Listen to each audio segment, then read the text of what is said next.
Que o pregador, ele tem esse problema de querer virar tudo, uma gritaria miserável no ouvido dos outros. Eu não estou falando de gritaria não, que eu de vez em quando eu dou lugar. Mas eu estou falando que tem gritaria seca, de lata vazia, de gente que não tem mensagem e só fica gritando. E eu vou te falar psicologicamente o que é isso. Por que tem gente que não tem nada e grita? Porque o grito inibe a sua concentração para não se concentrar no conteúdo que ele não tem. Então ele grita por causa disso. Porque a igreja pentecostal aprendeu que é tudo no grito. Pega!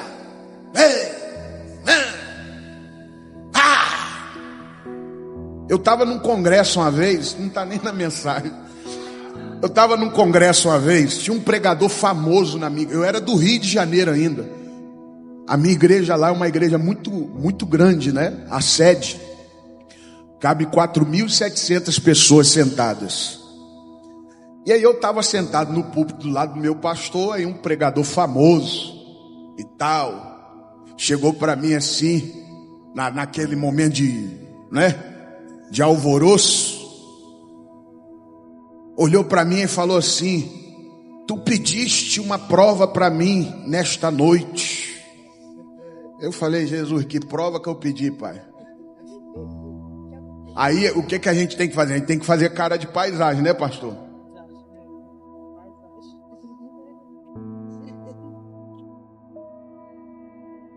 E como prova da minha presença neste lugar, eu te visito com uma glória. Aí tá todo mundo olhando para minha cara igual você tá agora aí. O que ele vai fazer? Eu sei que vocês vão rir, mas eu vou dizer o que aconteceu. Eu pedi perdão a Deus. Obrigado. É o meu prendedor de gravata que caiu. Eu pedi perdão a Deus e falei assim: Jesus, me perdoa. Eu fico assim, ó: me perdoa, Jesus. Me perdoa. Me perdoa, Pai. Aí de vez em quando abri um olho assim, todo mundo. Aí eu falei, depois eu dobrei o joelho e falei: Jesus, eu só fiz isso para não passar vergonha.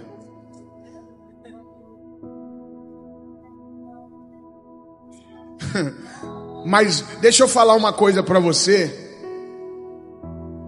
Você já percebeu que muitas pessoas vivem assim, uma vida espiritual de fachada? Não é julgar a fé de ninguém não, pelo amor de Deus.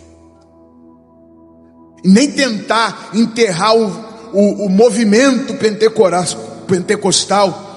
Mas nós precisamos admitir uma coisa: a nossa falta de equilíbrio emocional, ela está evidente no nosso comportamento diante dos nossos cultos.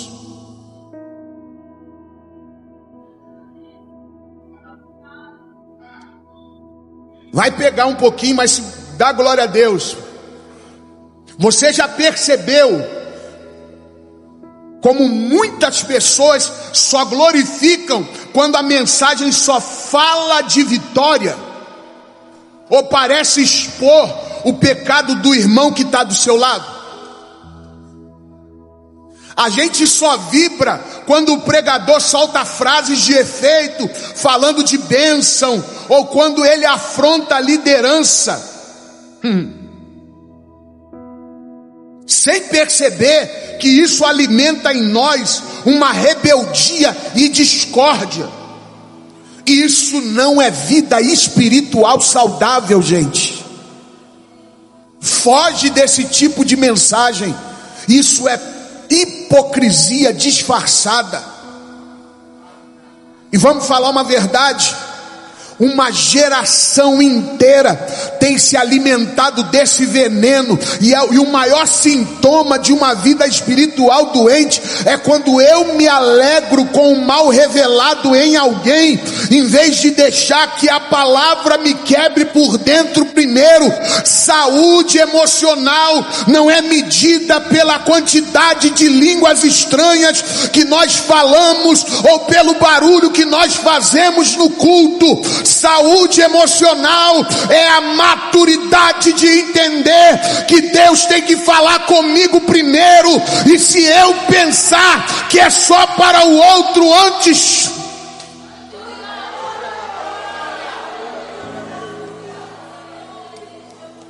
vida espiritual não é uma atuação de 2 horas.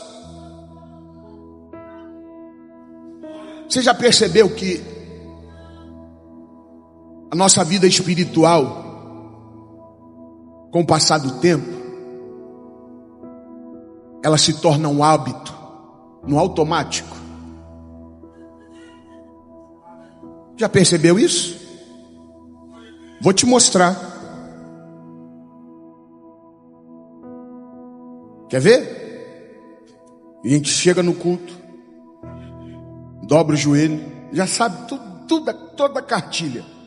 Chega no culto, dobra o joelho, levanta quando toca a sineta, levanta para fazer uma oração, canta hinos da harpa, daqui a pouco lê a palavra devocional, daqui a pouco os departamentos cantam, os jovens, adolescentes, os senhores, as senhoras. Eu estou apenas falando um padrão. É claro, é óbvio que existem igrejas que são diferentes. Daqui a pouco lê a palavra de oferta, vem o pregador, prega, a gente volta para casa do mesmo jeito, porque a nossa vida espiritual se tornou uma atuação de 2 horas.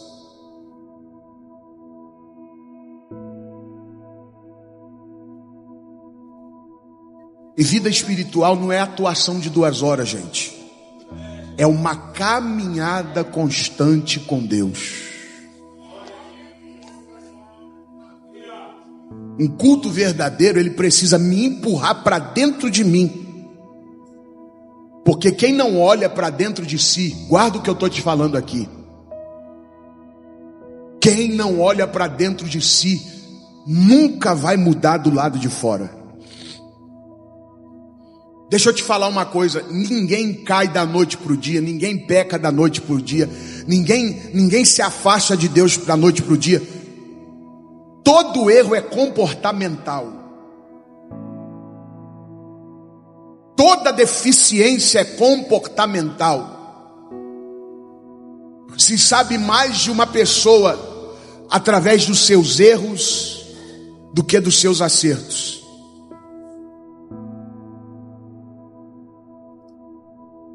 Tem que saber como é que era a linguagem de vida paterna e materna que ele recebia. Tem que saber como foi a sua infância. Se ele tem uma cultura doméstica de educação. Isso tudo conta. Porque uma pessoa que tem uma base emocional firme, ela tem as mesmas fraquezas que a outra, mas ela não cai porque ela segue um padrão de ensinamento. Então, o culto, ele serve para isso. O culto não serve apenas para dar glória a Deus, aleluia e tal. Isso é uma manifestação que acontece de vez em quando.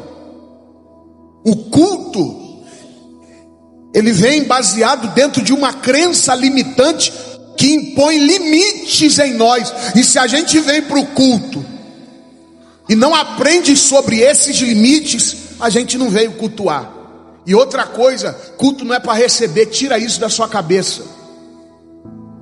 Você não vem para o culto para receber vitória, porta aberta, porta fechada, cura de saúde, não. Isso você recebe através da sua fidelidade a Deus todos os dias na sua vida.